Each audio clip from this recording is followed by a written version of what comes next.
Hi everyone, Stephen Daniele here, holistic health coach and founder of Team Euphoric. Today, I'm going to be taking you through some mobilizations and stretches to help open up the hips. Before we get started, I'd just like to take this time to remind you that if you are interested in obtaining a copy of this board that you see to my right, I will be uploading a picture of it onto our Instagram account as well as our Facebook page, so be on the lookout for that. I will also be including a link in the description box to our Facebook page as well as our Instagram account.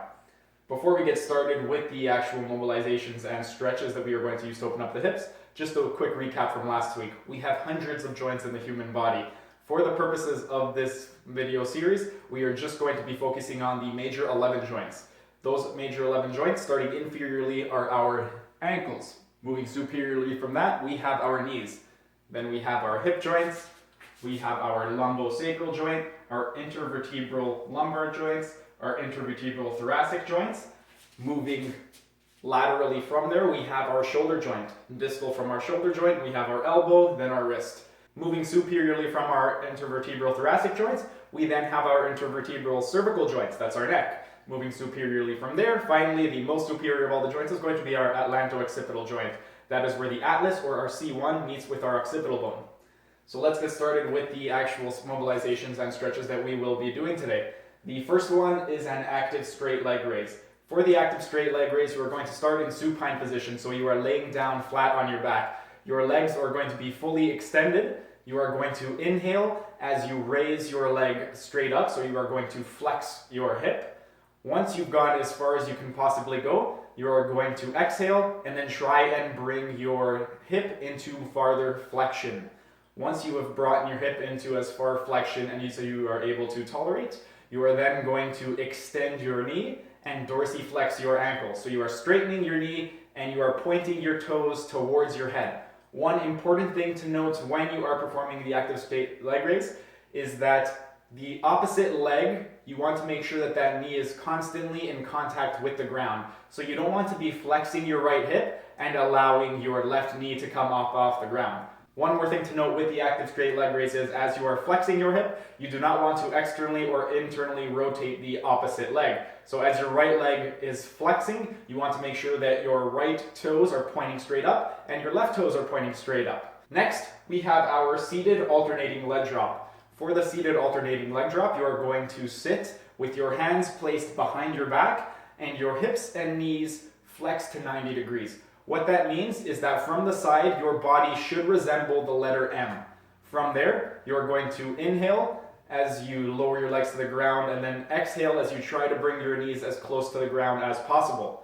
You are then going to inhale as you bring your knees back up towards center, and then as you drop your knees to the opposite side, you are going to exhale as you try to bring your knees as low to the ground as you can.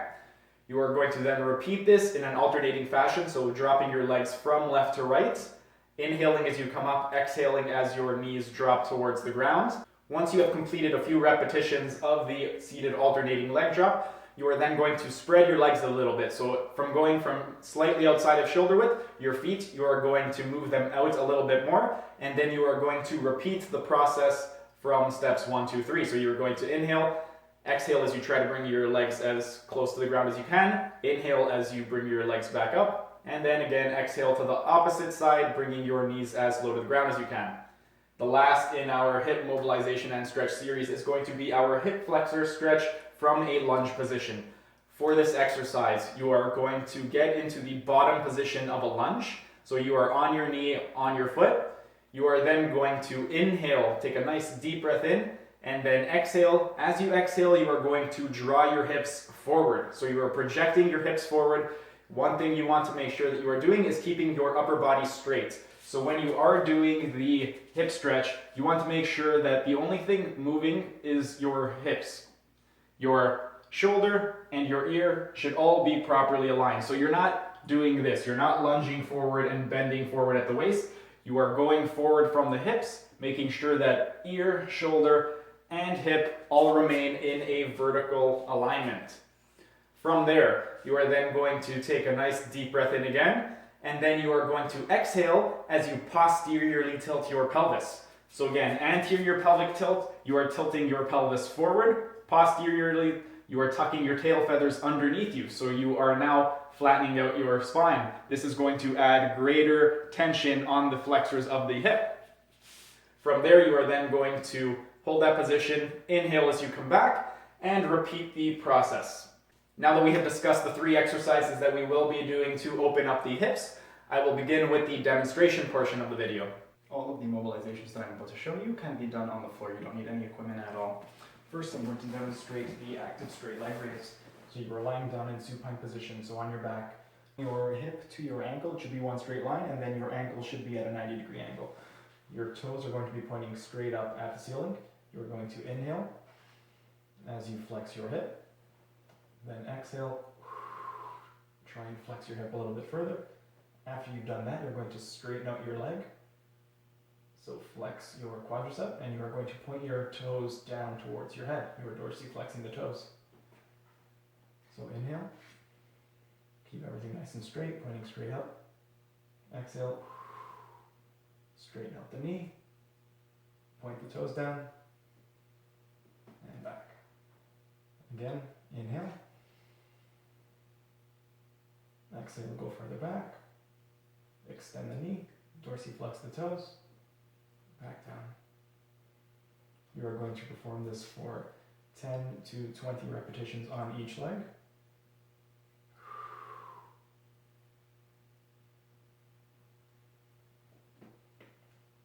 And by extending the knee and dorsiflexing the toes at the end, you're able to get a little bit more of a stretch.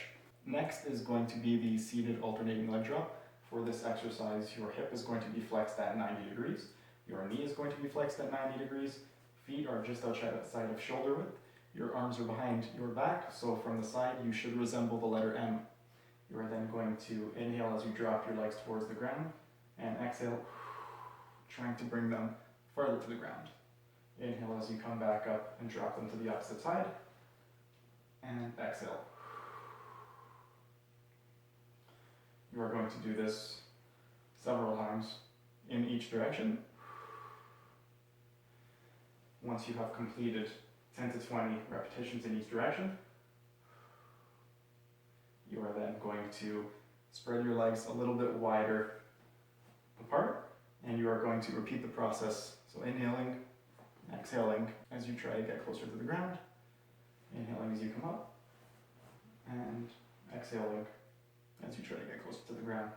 One important thing to note is that you want to make sure that your gluteal region stays on the ground. You don't want to lift it up like that, because then you're no longer stretching the hips. So make sure that it stays down. The last stretch is going to be the hip flexor stretch. For the hip flexor stretch, 90 degree at the knee, straight at the hip, 90 degree at the hip, 90 degree at the knee. So you are in a lunge position. You are going to inhale as you move forward. Again, your ear, shoulder, and hip are going to be in a vertical alignment. Exhale, trying a little bit farther. And then you are going to do a posterior pelvic tilt. So you are tucking your pelvis underneath you. Hold it there for a little bit. Come back to the start. Inhale. Exhale. And tuck. Back to the start. Inhale. Exhale. Posterior pelvic tilt. The one thing that you don't want to do is when you are going forward, you don't want to bend forward at the waist, and you don't want to extend back as you try and project the hips forward. You're projecting the hips forward, keeping the shoulder and ear in same alignment with the hip. So inhale, exhale, posterior pelvic tilt. That concludes the demonstration on opening up the hips. Next week, I'm going to be demonstrating some thoracic mobilizations to help open up the chest. If you like what you saw, please like, share, and subscribe to our channel, and I will see you again next time.